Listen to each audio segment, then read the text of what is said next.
This is the Rugby Ascendant Podcast with Envia Velman and Chris Wyatt. Rugby Ascendant Podcast, and Chris is here to talk to us again. We're going to chat a little bit sevens, a bit of Currie Cup, and then have a look at what's happening in Major League Rugby in the US. Hello, Chris. Hey, how's it going, MV? It's been an interesting weekend. I'll tell you, everyone's like, there's no test match. Well, we didn't need test match this weekend. We had some bar burners in the Currie Cup, fantastic results in the sevens at the Olympics, and of course, Major League Rugby. The crowds may not be as big as they should be, but boy, the rugby has been scintillating. I guess we're going to start with sevens, and as you can see, for those who remember this iconic Madiba sevens jersey, which is a little busy, but very much coveted. I actually have one of them, and I've had it since they came out. They're hard to come by. But let's talk about the sevens, MV. You ready for that? I am. Let's go. I mean, I thought we barely made it into the Olympics, and I thought we were going to be also rounds, especially after that first day where nothing went our way. Second day, we pulled it back, and look at the way we ended. What was your impressions? Well, my impressions with the men is that the Bucks were not a particularly good team, although many of these players were still there when Neil Powell was there. They have not performed. Now they've gone through a second coach. Philip Snyman is the coach now. And I didn't expect to see them medal, especially after watching them in the qualification stage. Lots of stupid mistakes from guys that just stepped on the pitch for the first time. I don't know if the atmosphere of the 70,000+ people at the Stade de France, I mean, that was incredible. I mean, sevens had 60 to 70,000 people in the stands all weekend from Friday through Sunday, and even it continued over with high numbers into Monday and Tuesday for the women. It was unbelievable. Great support by the French for the sevens tournament. It was the highest sevens attendance ever. But I didn't expect them to do well watching the pool stage, but then they got it together and they managed to scrape it out, and the Blitzbokke get a bronze, their second Olympic medal. The first, of course, was in Rio when the team should have won that tournament, and they underperformed there, getting a bronze. Here, the team overperformed in my estimation, and congratulations South Africa for the bronze. It was the first medal South Africa got, if I recall correctly. Correct. Yeah, but that's a typical South African side, isn't it? The moment it comes to knockouts, we seem to take a step up. I mean, we've had countless examples of that in the past. Well, I think that's fair. Now, not to be abusive, but on the other side, the Blitzboks, the Lady Bucks, were atrocious. Their performance is really poor. And, this sevens tournament really highlighted one thing. People want to talk about the difference between men and women. Upper body strength is definitely part of it. And in the sevens, you could see it. In 15s, women can get away with having a lower upper body strength because when you try to underhand pass that ball, you're not throwing it halfway across the pitch. But in sevens, we saw so many times this weekend with women's teams, top flight women's sevens teams, where passes weren't made and mistakes were made. And it cost teams games because the ball didn't get there or bounced short. And that's unfortunate. I think that women's teams, I don't know if they can overcome that physiologically, but maybe a lot of teams need to work on upper body conditioning to improve the strength of their players, because that was a major problem in the women's seven tournament, a big distractor this weekend. Other than that, the women's tournament was scintillating, unbelievable. I'm telling you, I'm happy as a pig in slop today. The USA women who have done well in 15s and were ranked as high as 4th at the World Cup in 2017. Now I think they're 6th. But they've never won anything. They've been pretty high. But the sevens team has kind of been languishing for years, and this year they got it together when they needed to. Now, they made a lot of mistakes, and I thought that they were going to crap out, especially when Australia lost and went to the bronze medal game. I thought, that's it, we're done. The likes of Charlotte Caslick and, of course, Portia Woodman, that's New Zealand, Charlotte Caslick and Madison Levi, who scored 14 tries in the Olympics. Unbelievable performance. I thought we were toast.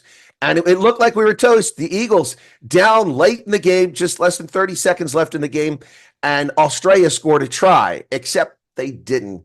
They knocked it on at the try line. Ooh, oh boy, that was a brilliant, lucky. Sometimes it's better be lucky than be good. But we got a break. We got a 5-meter scrum. I held my breath.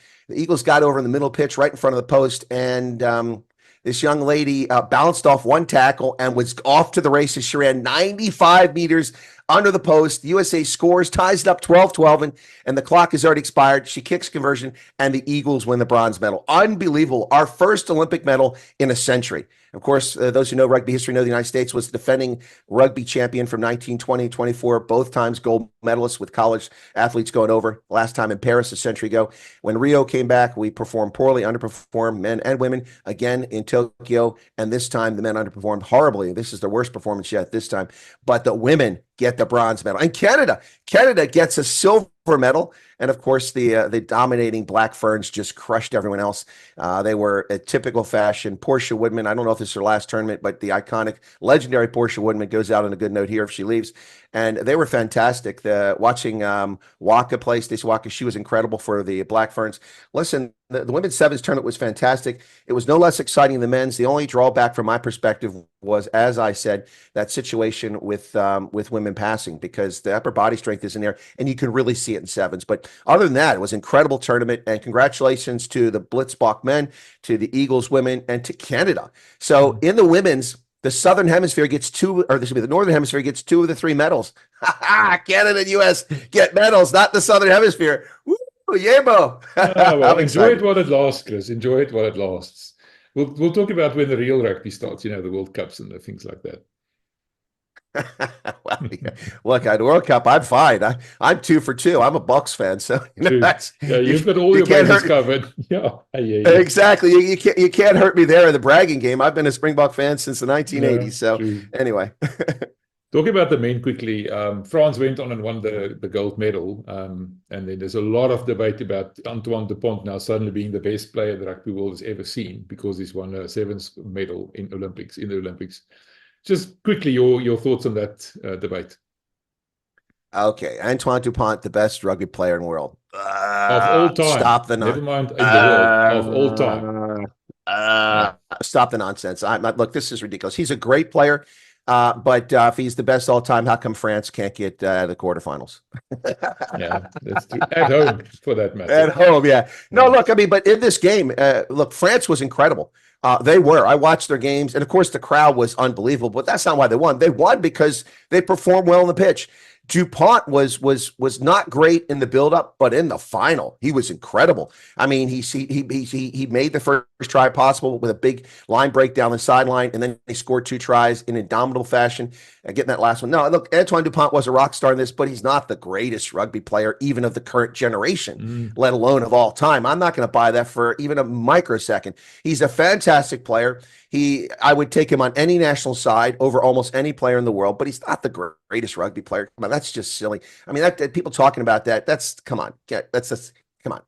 Let's get serious. I agree. It's funny. The moment you dare to disagree with something like that, you're accused of either Southern African or South African bias or Southern Hemisphere bias and the likes. I mean, it's like the whole world is drawn up into 2 camps, either the Northern Hemisphere or the Southern Hemisphere. But South Africans always seem to be accused of bias, like I said, or some sort of sour grapes or something like that. I just thought, what? Let's talk about the guy once his career is finished. Then we can see what role he played in over the course of his career. It doesn't matter whether he won a World Cup or not. That he can't help if his team's not good enough to win it. I mean, several Tongan or Samoan players would never win a World Cup, but they're fantastic players. So, if you want to have a look at a player whether he's the greatest of all time or not, have a look at his career as a whole, not in the middle of his career, and then make up your mind to sell him now suddenly because he's got a sevens medal, he's becoming the best in the world. Now, doesn't make sense. I agree with you. Well, 100%. But look, you and I've got this covered in our program here. You're Southern Hemisphere, I'm Northern Hemisphere. We got it covered. Although, in interest of full disclosure, I'm a Springbok fan and a South African rugby fan. So it's not entirely a Northern Southern. But well, listen, I mean, if we really want to start some controversy with some of our Irish viewers, let's talk about how Johnny Sexton was a punk. Ooh, did I say that out loud? Yes, I'm going to get hate mail for that, Chris. Thanks, man. I appreciate that one. Jeez. Nah, it's my pleasure. Always nice to bring a little controversy. Listen, I always liked Johnny Sexton as a player, an incredible player, but what a whiny little baby. The guy spent more time talking to officials than their spouses talked to them. Yeah.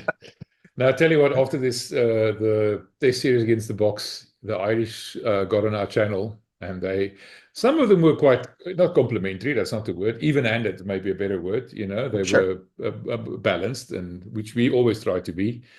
Yeah, but some of it was just outrageous, the comments that they made. And the longer the videos were up, the worse the language got. It's a funny thing, It's like, I just discovered this video that you uploaded 3 or 4 weeks ago, but I've got to say something about this now in the worst possible language that I can come up with.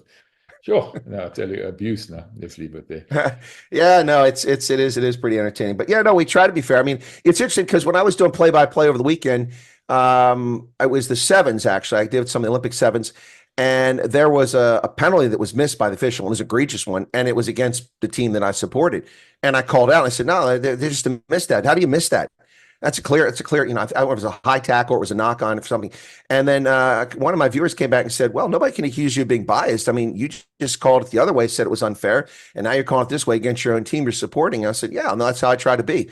Look, I get emotionally excited when I do play-by-play and color commentary, and I don't pretend to be unbiased." But I am objective. And especially when I talk about officiating or about player performance. I was highly critical of the Bucks in the knockout stage, or not the knockout stage, but the qualification stage, and even more critical of the Eagles men, especially, but also the women, their performance, because it was subpar.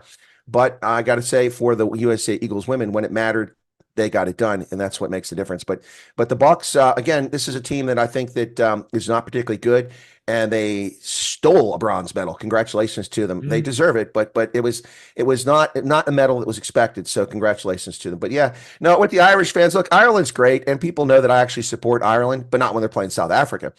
And of course, my favorite Irish player is Brian O'Driscoll. It's not Johnny Sexton. So there you have it. Just as a matter of interest, there seems to be a bit of a debate about whether sevens can be seen as a gateway to rugby. Like T20 is a gateway to proper cricket, or proper in inverted commas. Proper cricket. Shots fired. I'll be blunt about that. To me, proper cricket is Test cricket, 5 days. That's what I like. Oh, God. No, don't fall asleep on me. You don't have an appreciation for proper sport and for proper strategy. Oh, please. If it takes you 5 days to win a game, then it's not a game. It's an endurance. It takes you 5 days to draw a game, Chris. There we go. Anyway, I like the ODIs. I mean, ODIs are fine. To me, I prefer the white clothing, the test match intensity. I mean, I grew up with cricket, so I understand it, and that's the one I appreciate, because I understand the intricacies and what it takes. That I appreciate. I don't like the what we call it here, hit and giggle kind of cricket. That doesn't work for me. And I feel, what do you think about that approach to rugby now, as sevens being an entry to get more people interested in rugby? I don't think, to me, that doesn't make any sense. Well, I think it was a nice approach, but I'm going to make this statement. I don't know how many people agree with me, but COVID destroyed sevens, and World Rugby put the final nail in the coffin. I believe that sevens was, in fact, a gateway to get people, particularly in America, interested in rugby, because it's such an exciting, fast-paced game, and you can actually get commercials because there's breaks there. In America's sports, they want commercials. That's what drives the money, and that's what drives their performance, because if there's money, people compete. They can have a career there. They can make money, and it drives excellence. And so, when you watch 90 minutes of soccer, football, and you can't even get a television break, it's just ludicrous. But, anyway, so back to the sevens. So sevens, I think, was primed for that. And with the ascension of the men's 7 team, the USA team led the HSBC 7 series all of the season of 2018, all the way through to the last tournament when Fiji came back out of nowhere and pipped them and won the title. But the USA came in second and got a silver in that. And they were the only team in the history with 10 tournaments, the only team in the history to ever go to every semifinal of the USA Eagles. Perry Baker was in his prime before his ACL was injured. Then he got another leg injury, and he's never been the same since. And now he's up there in years. But he was just unbelievable. He was arguably yeah, we of course, South Africa had Sebatla Sanatla, and that's comparable. Those two guys were just amazing. And it was a great gateway to get people who weren't into rugby interested, because you didn't have to sit for a couple of hours. You didn't have to understand complicated rules. You see people running like crazy and beating everybody. Everybody gets that. You don't have to understand what a ruck or a scrum or, why it's this way, what the laws are, but you just see action all the time. And the events were incredible. I've never been in the Hong Kong sevens, and I can't go now because the Chinese will probably arrest me. But yeah. I have been to the sevens in London and in Vegas, and both were great. The Vegas much better because of the carnival spirit, all the events going on there, the casinos, the shows, the rugby. The only problem with the rugby there was it's so far away from the center of town. It'd take you like 40 minutes to get out there and back.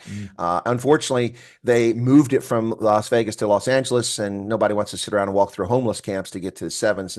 But the point with the sevens is that COVID crushed it. It just destroyed it. And it hasn't come back from COVID. In fact, I was supposed to go to Vancouver. I had tickets. I had a hotel reservation. I had a flight. I had everything to go to the Vancouver Sevens, which is the last one. And then they stopped it because of the Rona nonsense. But I was supposed to go to Vancouver. And then the Army contacted me and said, "Oh, no, remember we told you we need you to come in and help us on Tuesday with this project you're helping us with?" I said, "Yeah, well, we need you Sunday now." I'm like, "What?" So I had to cancel everything. I lost my tickets, the couple $100 for the tickets. I did get my miles back from Lufthansa because I used Lufthansa to fly to Canada. And then I did get my points back from Hilton because I was a Diamond member. But it was disturbing because I was in the Hampton Inn.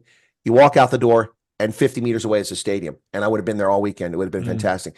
Anyway, but the Sevens, they tried to rebrand it with this stupid Sevens, SVNS. Yeah, and the website looks like it was made by somebody who listens to Jim Morrison and the Doors while taking LSD.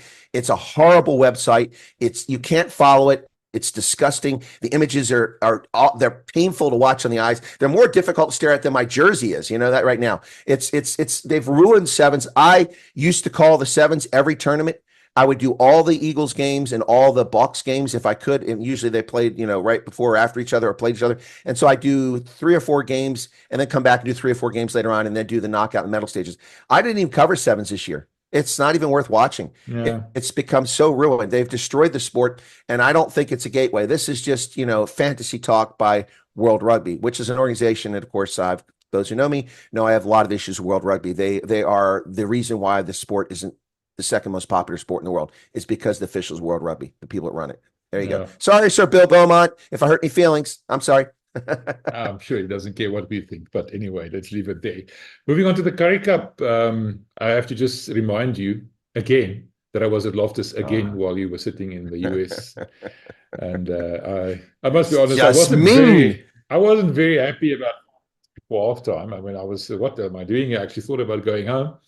But I wanted to ask the coaches afterwards what on earth went wrong here. And then I had to ask them a whole set of different questions because the Bulls came back from the dead and pulled this one back, not only from 27-3 behind to putting up 50 points against Western Province, your favorite team, of course. Let's put it out there that my Bulls beat your province side, not just convincingly, but, what was it, 43-7, something like that in the second half?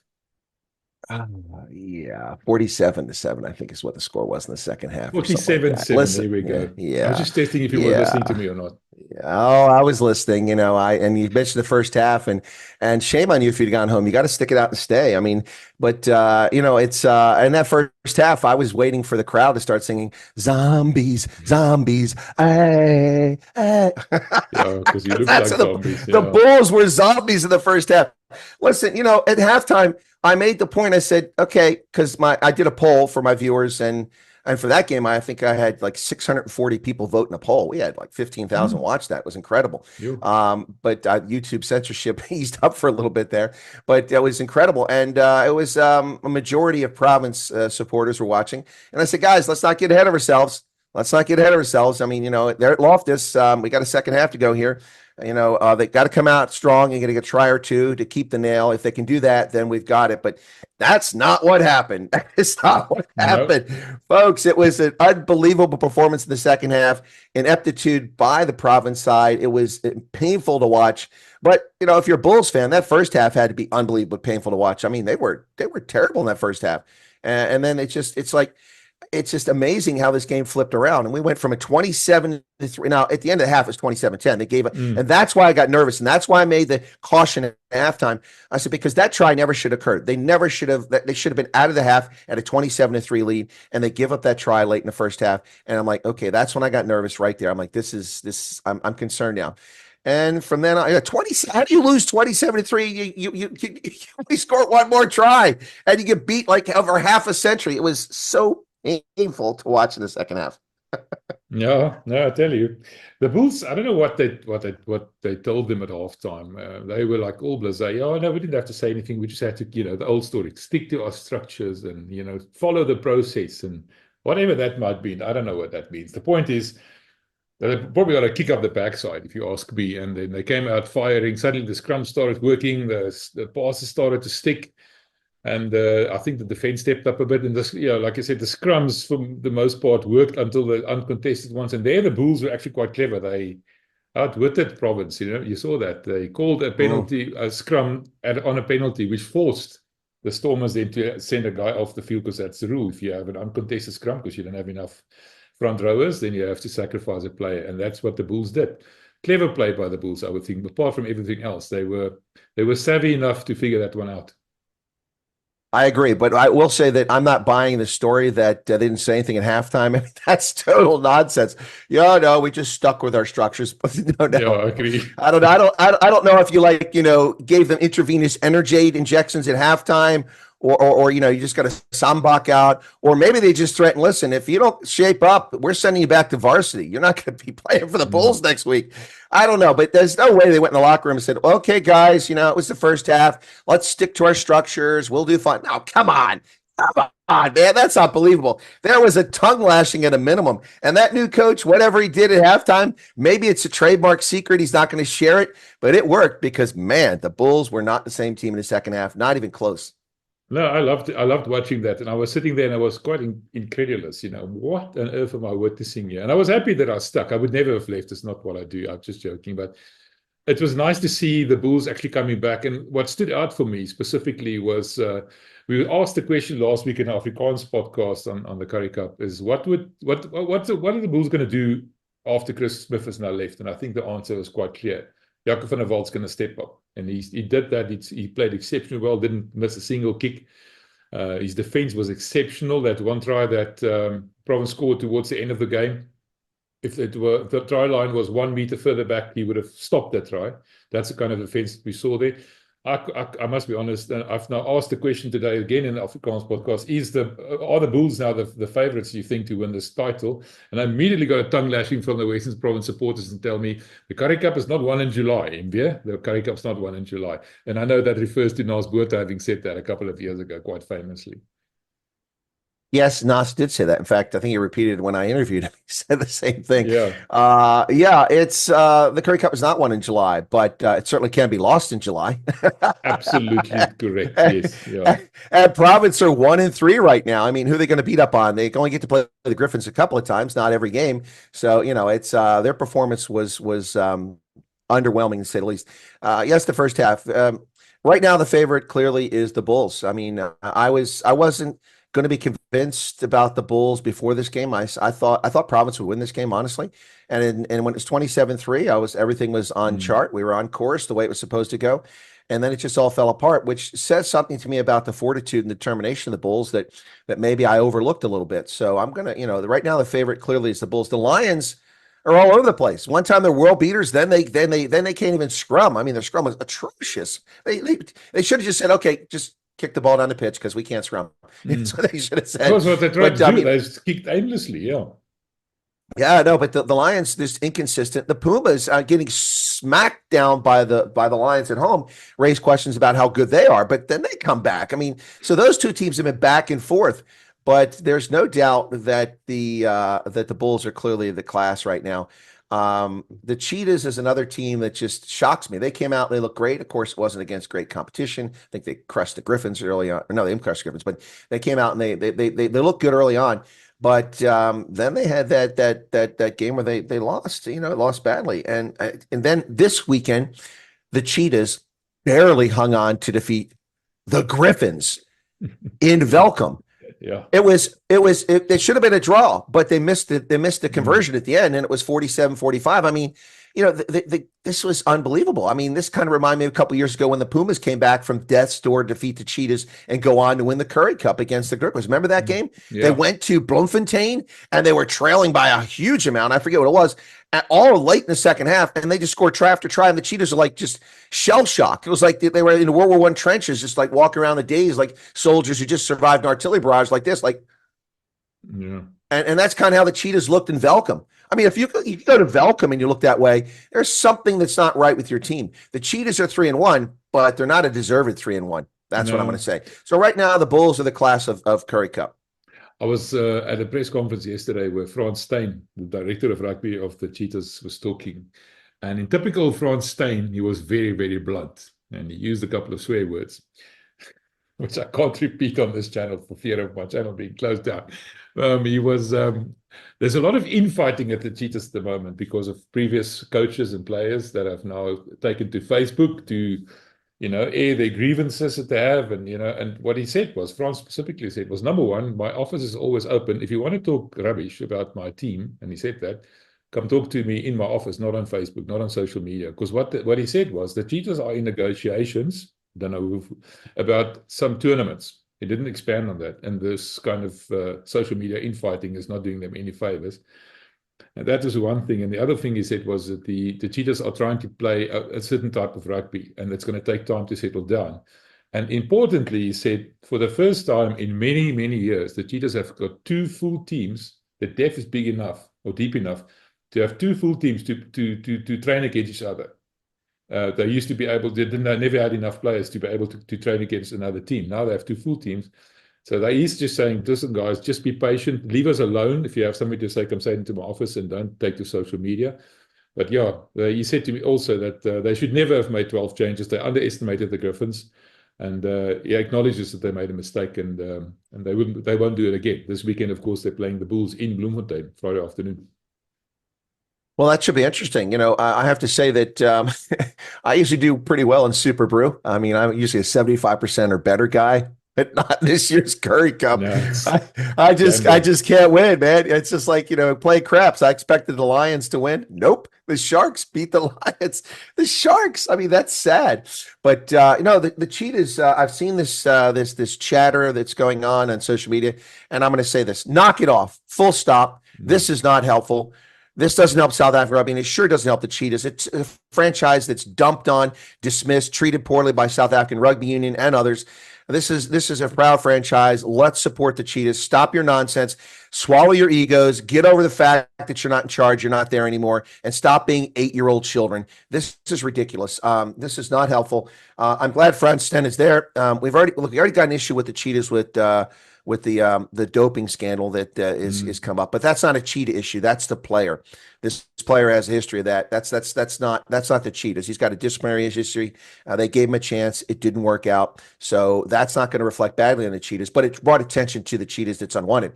What we need is performance on the pitch for the Cheetahs. Look, I mean, I love to see the Cheetahs perform well. I remember years ago watching them, and they had like no defense. It's like, you know, they could score 60 points in a game, but their opponent would score 58. You know, it's like they we scored, and they stand around. Oh, well, they just scored too. You know, but so that's, I always kind of had a soft spot for the Cheetahs. And back when Billy played for the Cheetahs, I kind of pulled for them and rooted for them. People need to knock it off. This is unhelpful. It's not useful, and it just needs to stop. South African rugby doesn't need this distraction. There's enough problems with money, just getting them money for teams. So stop the garbage. When there's a chance for the Cheetahs to get into another competition, we don't need this distraction, because other people are going to look, it's not worth it. This is too much trouble. You know. Exactly. You don't want to be painted or associated with that kind of rubbish. I was just interested to know I would love to know what they're talking about, and I've been speculating that they might find a way back into the Super 14 or Super Rugby. Sorry, Super Rugby Pacific. You know, the Rebels went bankrupt now, so there might be a space open there. I don't know. Why not? I know the New Zealanders would love to have a South African team back in Super Rugby. Well, it's not beyond the realm of possibility that a folding up of a couple Welsh teams into one team could open a spot in URC for the Cheetahs. No. That's one option. Well, the Welsh are now actively courting the English, it looks like. They want to go play in England and abandon the URC. They have to stick around for a bit, I think, because they've got ownership or something like that. But it seems to be that they think their future is not in the URC. It's in England, even if it's the second level or second league, or whatever you want to call it. But I think it's quite, short-sighted. I think it's very short-sighted. First off, the top league, Premier League, in my view, is not even the quality rugby. URC is where the future's at. I mean, look, the French league is still huge and popular and has great talent, some of the best talent in the world. So that's going to stay for a while. But English Premier League doesn't impress me. I mean, Gloucester and Leicester and, and Saracens, it's URC is where it's at. That's the mix. That's the exciting stuff. And the Welsh are making a mistake if they leave URC. I don't think they're making a mistake by folding up their 4 teams, one of them disappearing and merging with another team. I think that's probably not a bad idea, whether it's the Scarlets or, whoever it's going to be. But I think that if one of those teams goes, then we could probably see the Cheetahs back in the URC. Did you see the press release by the URC, how successful this year's tournament was? I did not. What did it say? From 37 million views, or whatever you want to call it, to 47 million views. So it's just every single metric you can possibly imagine. It's just shot the lights out. It's clearly the best, the most popular league in the world right now, almost, I can call it that. both outside the tournament, people watching overseas, probably America and everywhere else. I can't remember all the stats off the top of my head now, but the number that stuck in my head was 47 million viewers. Broke attendance records week after week.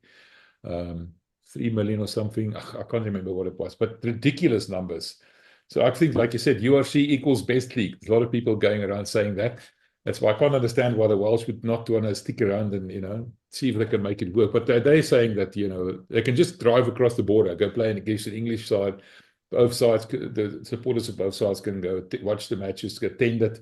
They've got a problem with playing in front of more empty stadiums in South Africa. There's no Welsh people traveling to South Africa. But I mean, the same is true for the Scottish and the Irish teams. It doesn't make sense. Well, and the Italian teams. I mean, these people don't travel to Treviso. They don't go to Treviso to watch these games. So, I mean, look, it's they can do what they want to do, but I think they're making a mistake. I was one of the first. I don't know if I was the first, but certainly one of the first to say that the inclusion of the Cheetahs and the Southern Kings in the Guinness Pro 14 was a brilliant move. It'll be difficult, painful as it develops. And then when they were bounced out and they replaced them, I was not happy. I thought it was, the Kings went bankrupt. So, that's not, but the Cheetahs are still around. But I said, that's not fair to the Cheetahs. I said, but moving these other 4 teams up there is absolutely brilliant. This will become a premier league. It will be successful. This will work. It's better than Super Rugby, which has gone down the tubes. They've ruined Super Rugby with expanding it to Japan and Argentina. Nothing against them, but you basically had a global competition for a league that it doesn't make that much money. And so this is impossible. This URC is where it's at, and they've gone from success to success to success. And quite frankly, having 3 consecutive finals in South Africa, I think has helped the league immensely. It's helped draw South Africans in finally. They're finally going to games. I mean, we saw that in these finals. Now, unfortunately, we had the middle final in Cape Town. The government capped the attendance at 30,000, but there wasn't an empty seat in the house. If they'd left it open, the HL Greenpoint Stadium would have been full for that. Unfortunately, Munster won that game. But the South African side is performing well in this competition. Has really been good. I think the people that have really lost out on this are the Welsh sides, and that's why there's all this discussion with Wales, because the Welsh are just terrible teams for the most part in the URC. Not that they were great when it was Guinness Pro, but the teams that do really well, of course, Leinster and Munster, their Irish sides. And now this year we see Glasgow. Wow, Glasgow has performed really well, so Scots. And finally, the Italians are no longer doormats. Unbelievable. Benetton is really improved. So look, I mean, it's exciting stuff. And I think URC is where it's at in the future. And anybody that walks away from it is probably making a mistake. It's just my thoughts. Okay, Chris, let's talk about some American rugby now. The semi-finals for the MLR, Major League Rugby, happened this weekend. You said it was quite exciting. Oh, it was unbelievable once again. Listen, I'll tell you, Major League Rugby is kind of like URC, except much smaller. But I mean, in the same aspect that it's going from success to success. They had incredible quarterfinals, and then this weekend they had unbelievable semifinals. The semifinals were Seattle hosting Dallas at home. Now, Dallas is a team that was 6-10. But, it doesn't matter what the record is. If you get into the knockout round, it's how you perform at the end. And they defeated the Houston SaberCats at home in Houston the previous week, a team that was 14 wins and 2 losses in the season. Everyone thought they were going to be the champions, a team loaded with South African talent, the likes of Johan Mumpson, who must be injured. He wasn't in that game, and a bunch of others who didn't play. But they lost to Dallas. Dallas goes on to semifinal. They go to Seattle, and Dallas had the lead until late in the game. They actually lost the game 28-25. And I tell you, one of the most amazing moments in that game was watching Adrian Carlsay, of course, who's from Somerset West. He was streaking down the pitch, went about 60 meters, just slicing right through the Seattle defense. And just at the last second, he stops at literally stops on a dime right outside the 5-meter line. He's about to be tackled, and perfect offload to Nate Augsburg of the USA Eagle, and he scores a try. But unfortunately for Dallas, the dream didn't come true. Just a couple years in the league, and it looked like they might go to a final. But Seattle came back, and now the Seattle Seawolves, a team with historically among the highest attendance and one of the best supported teams in the league, and an original franchise, will go to their 4th Major League Rugby final. They won the first 2 seasons, and then a couple years ago, they lost to New York. They had a game played in New Jersey, 30-15 in the final. This will be their 4th final. And then the other game was the New England Free Jackets, Free Jacks, a relatively new team in the league. They've been around for a few years. They're the defending champions. They beat San Diego last year, 25-24 in the final in a barn burner. Well, they hosted Chicago Hounds, a team that's also an expansion club, just came in a couple years ago, but loaded with USA Eagles and others, a couple of Irish players on there. And this was a pretty exciting game as well. The Hounds actually had the lead for a fair portion of the time. But what I have to say about this game is that this guy, Reese, oh my goodness, Reese McDonald, the Kiwi, the fullback and sometimes fly half, was unbelievable. This guy just, it's like there's nobody on the field. He just slices right through the defenders. Unbelievable moves, speed, just brilliant. He just turns on the afterburners. It's almost like watching a sevens player out there, watching this guy, Reese McDonald. Of course, he's a ginger, red-haired guy out there, but he is pretty amazing. So both these games were very successful, and a great crowd in Seattle on hand. Not a full stadium, but a pretty full stadium, which these, in Major League Rugby, if you get a pretty full stadium, that's darn good. So the Major League Rugby final will be played on the 4th. That's this weekend, Sunday at 4 p.m. Eastern Standard Time. That's 10 o'clock South Africa time in the evening. If you want to watch the game and you're outside America, you can sign up for free at something called The Rugby Network, all one word. Look it up, sign up for free, and you should be able to watch that game outside the U.S. We used to be able to watch it here in the U.S., but they've got television broadcast rights now for, I think, Fox Sports that's going to have it this weekend. So if you're in the U.S., look for Fox Sports or Fox Sports 2. You'll be able to find it. But outside the U.S., you should watch it. I mean, there are players from all over the world. Like I just mentioned there, this is a 26-year-old New Zealander who's just amazing, who's playing for the New England side. But Seattle, New England, it's a tough one. I'm inclined to say that the game's not going to be played in Seattle or in New England. It's being played in San Diego. They're kind of treating it like the Super Bowl now. The finals are being played in San Diego, the championship game instead of being played elsewhere. I hope that doesn't continue, but for some reason that's what they're doing. I'd rather see it move around the country. 1 year in Chicago, 1 year in San Diego, but I think they're just trying to get some consistency for now. But they'll be playing in San Diego this weekend. So when I say 4 p.m., it's Eastern Standard Time. So it's going to be 1 o'clock on the West Coast, but it should be a barn burner here. A really exciting game to see Seattle and New England go at it. I don't want to see New England win. I'd actually like to see the Seawolves win their 3rd championship, but I'm going to have to say it's probably going to be the New England side that wins this thing. They just seem to have the depth. Part of my ignorance, but you said the MLR's, in good shape and the likes, but a couple of teams went down earlier this year, was it New York something? What was the New York team called? Teams that went out of business. What happened there? Well, part of the problem here is, of course, that, having a league like this with teams cross-continental. I mean, we have teams in Seattle and teams in Massachusetts. We had a team in Atlanta and a team in LA. Part of the problem you have here is that this is an expensive thing. I mean, flying these, you can't take the bus. You got to fly. So it costs a lot of money to move a team, the physios, the equipment, from one part of the country to the other for these games. And it's an 18-game season. So that's a lot of money just in travel, not to mention all the hotels and all that. So the expenses run into the millions. And the problem with this sport is that the TV money is still not there. Major League Baseball, they have billions of dollars, so they can afford to fly players all over just from television contracts. Never mind the gate revenues from people coming in or from the merch, from the jerseys and stuff. But the real money is in television. And until television money kicks in, this league will not be a league that is successful, in my view. Now, the reason why these teams have gone away is it's complicated. There's a number of factors. So, for instance, former teams include the Colorado Raptors, the Austin Gilgronis, the Toronto Arrows, the LA Guiltinis, and the Rugby United New York. And all of them left for different reasons. I'll cover real quick. So, for instance, the Colorado Raptors were the first to leave their original franchise, and they left after a few seasons. The story that they gave was they were going to focus on development because Rugby Town USA, which is USA's Rugby Development Center, is located in Colorado, right there where they're at. And so they were going to focus on developing rugby players for the U.S. national team in the sevens. That's the argument they made. I'm not really buying it. I think they had financial trouble, and that's why they left. So they were the first league. But then since then, we've lost other teams. And just in the past year, a couple of those went away. So, for instance, in the past couple of years.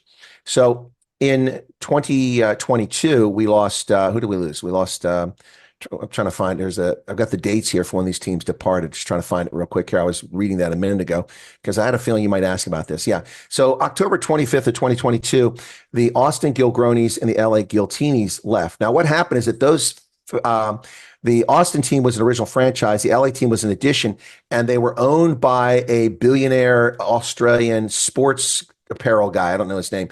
And so he got involved in the league. Well, they violated salary cap and they committed rules. They broke the rules, which allowed both these teams to be top performers pretty quick order.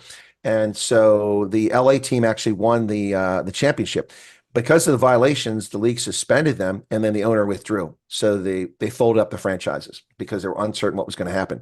Now, other teams like the Atlanta team, which is incredibly successful, Scott Lawrence, the current USA national coach, was the head coach in Atlanta with the Rugby ATL. What happened in Atlanta is that they had a septuagenarian owner who was wealthy, who paid for the team and sponsored it. The wealth, it's kind of like a plaything for some wealthy people.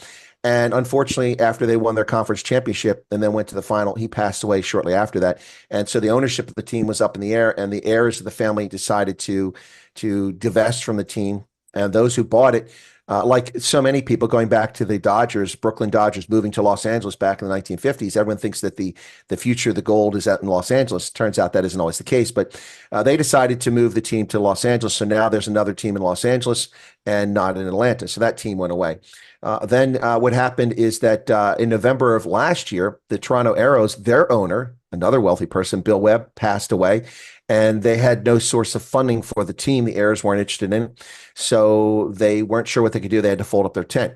And then the same thing happened to Rugby United New York, who renamed themselves the New York Ironworkers.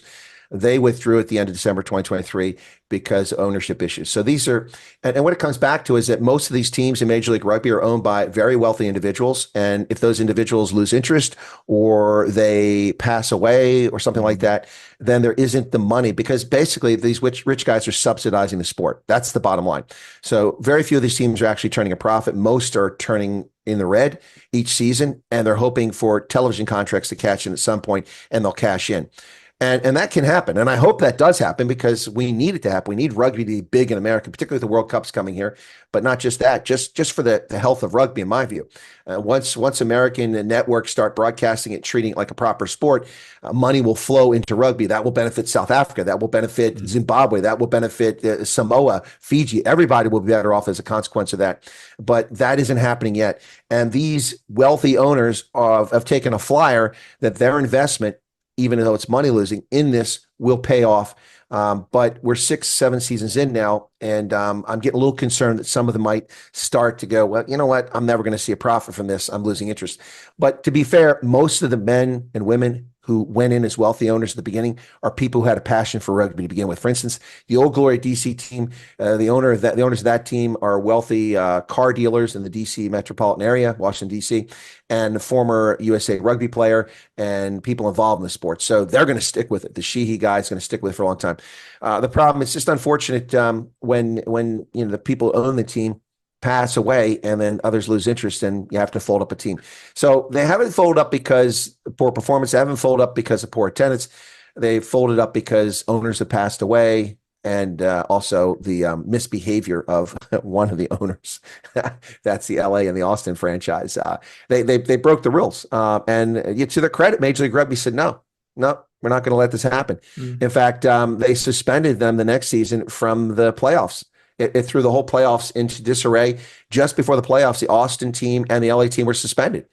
And Major League Rugby did. I think they deserve a lot of credit for that. That's integrity in the sport, which you don't often see in many sports, particularly like football. You don't see any integrity in football. True. I mean, what you see in football is, you're paying attention. If you're a concierge or if you're the porter, you're happy to take the referee's bag to the hotel room because it's a bag full of cash that's been so he can throw the game. What's this fascination of Americans not playing the finals in one of the two teams competing? I mean, here in South Africa, we're used to, if Province ends top of the lock, the final will be at DHL or Loftus or whatever it might be. The team at top of the lock typically hosts the final. Why are they, like, even like NFL, you said just now, they played in a certain different, almost neutral cities. Why is that? What's the thinking behind that? It's a mix of things. Well, first off, it's not that way everywhere. For Major League Baseball, which is one of the biggest sports we have, it's played in the home stadiums of the two teams. One team gets 3 home games, the other team gets 4 if they go 7 in a series. Same in hockey. National Hockey League, it's not played in neutral venue. It's played in those teams' home affairs. Football's different because the National Football League decided to make it a spectacle. And they rightly decided in the 1960s, they were correct with great vision that this could become a global thing that the whole world watches, even though other people don't play the sport. And if we do it in a neutral venue and we rotate it, then we can keep the interest in it, turn it into a huge event. And that's what's happened with the Super Bowl. They move it around. And, I remember when they had the Super Bowl, I think it was 1982, or early 83, January 3 in Michigan in the dead of winter, of course, because it's January. People are like, why are they having Michigan? Well, it's an indoor arena and it worked. They gave usually, but they have it in Florida or California, but they've been moving around the country now. That's the exception. That's not really the norm. I don't understand why Major League Rugby is doing this, other than the fact that I think they're pretty confident they can attract a large crowd in San Diego. It's California. Rugby's popular out there. And it's not a long distance for people in California to travel to San Diego. Even if you live in San Francisco, it's just a couple hours, not a big deal. Whereas, events in Chicago being hit and miss. We saw the Chicago side have average attendance, and we just saw the USA play Romania there, and the stands weren't particularly full for the national side. So I think that Major League Rugby is just trying to put some consistency in there, and hopefully a place where they think they can get a large crowd. So that might be it, but it's not an American norm. The NFL is an exception. Normally, you play at home and away because many sports you play multiple games to achieve the outcome. But when it's one big game, that's a little different. So anyway, there you have it. All right, great, thank you. Well, it's my pleasure. Look, rugby needs to grow in America, and that's not because I'm an American. That's because I think, an objective rugby commentator.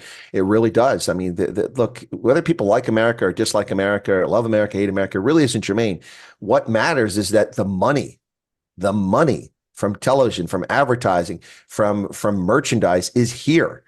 These are multi-billion-dollar sports. The only sport around the world that competes with American revenue from sports is football. It's the only one.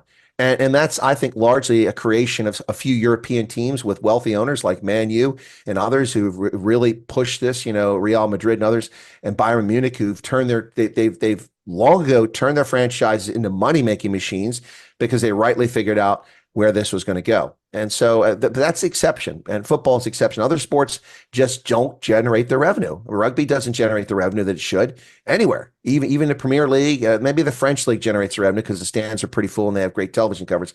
But look, Super Rugby, one of its problems was drawing crowds, especially as it expanded. It went from 12 to 14 to 15, 18 teams. The crowds got smaller and smaller.